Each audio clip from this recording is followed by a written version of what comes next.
When people tell you no, they tell you you can't do something. That's not a fact. It's just an opinion. It's just their thought. And I decided that I had a different thought. My name is Dex Randall. I'm a scholars coach with the Life Coach School. And I also have my own coaching business as a burnout coach for professional men. When I'd been in scholars for about 3 months and I've been digging in on my personal relationship stuff, what happened for me is I was cycling down to the beach one day and a car suddenly came across the front of me. I had a couple of seconds before I T-boned the side of it. I smashed through his windscreen and I went cartwheeling off down the road for about another 200 meters at very high speed. I smashed up with my lower spine, my hips, my pelvis, my legs, my ankle, and one arm. So for me, it was a bit of a shock. And as soon as I got into hospital, they told me, well, you know, you're going to be here for 12 weeks.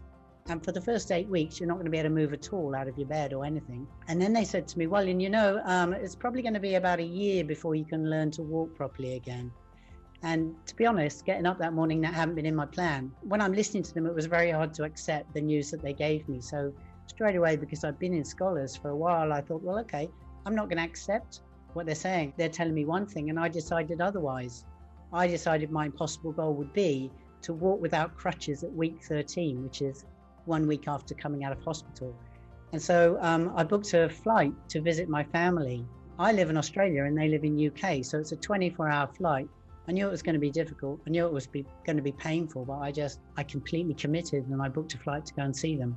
So I used all of the skills I'd been learning for the 3 months that I'd been in scholars, all my self-coaching tools, to accelerate my recovery way beyond anything that the surgeons suggested was going to be possible for me. I'm going to share the 10 steps that I followed to get me to my impossible goal, because some of those may apply to you, whatever your goal is. The first one is I cleared the decks. Step 1, clear the decks. I had to make peace with what is. I had to clear any negative thinking from my mind, because negative thinking was going to block me from my goal.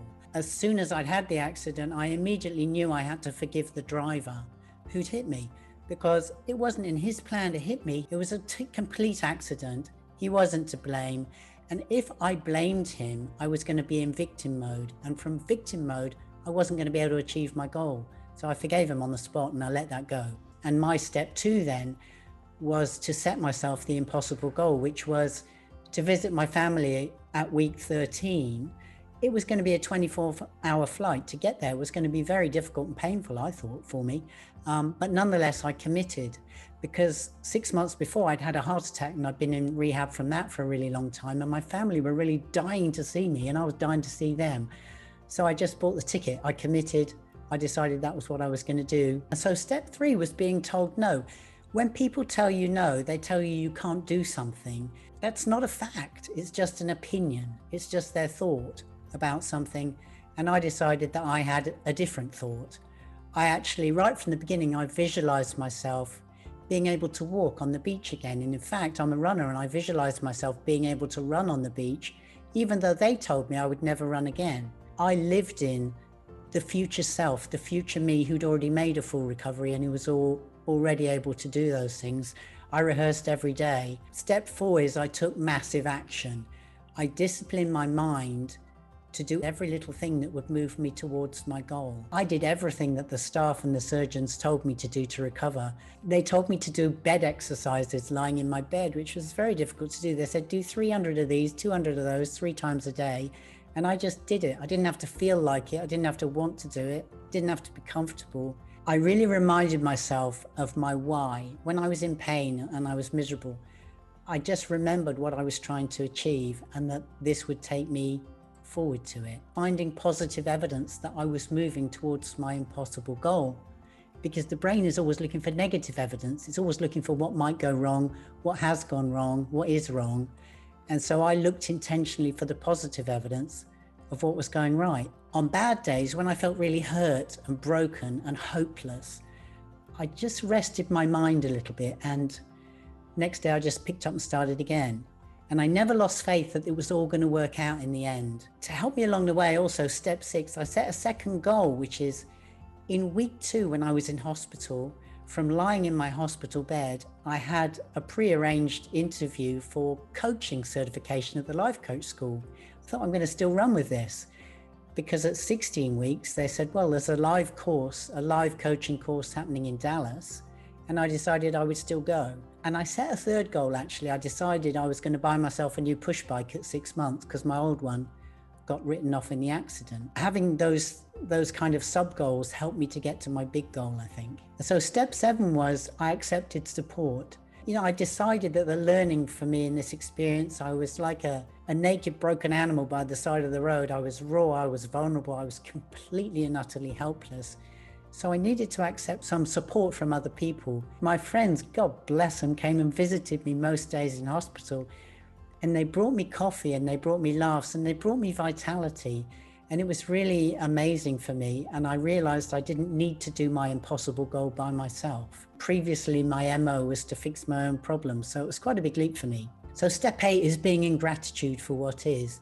In the first couple of weeks in hospital, I was surrounded by men in worse trouble than I was. Most of them had had heart disease or heart attack. 2 of the guys in there had to have leg amputations because of diabetes. And it was very easy for me to sit in gratitude every day. And when we're in gratitude, it stimulates these happy hormones in us. It's very good for the mind and it's very good for the body healing as well. So step 9 was retaining a positive mindset on purpose. After a couple of weeks, they moved me to a bed by the window in this ward, and I could look out onto the park below, and I could stay connected with nature and stay connected with the outside world with real life still going on. And that was really helpful to me. And I also maintained my spiritual life. I fully believed that the universe had a very good plan for me somewhere in here, and that therefore it was going to support me to get there. And step 10, which I think is one of the most important, I remained in future focus. I thought every day about seeing my family and how that was going to be, and I could see the looks on their faces. I planned a lot for the future and what I was going to be able to do in the coming year. And I never really dwelt on the things that I could no longer do.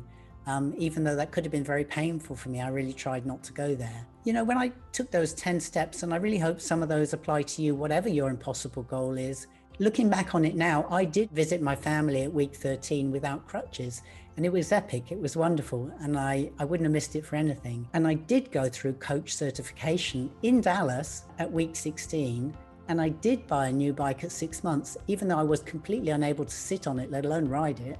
I think the crowning glory is, the accident's 2.5 years ago now, but last week, my medical insurance company came and made a little documentary clip about me as an example of what's possible to inspire other people towards their own recovery. They said I would never run again, but this morning I went down to the beach and I ran 11K.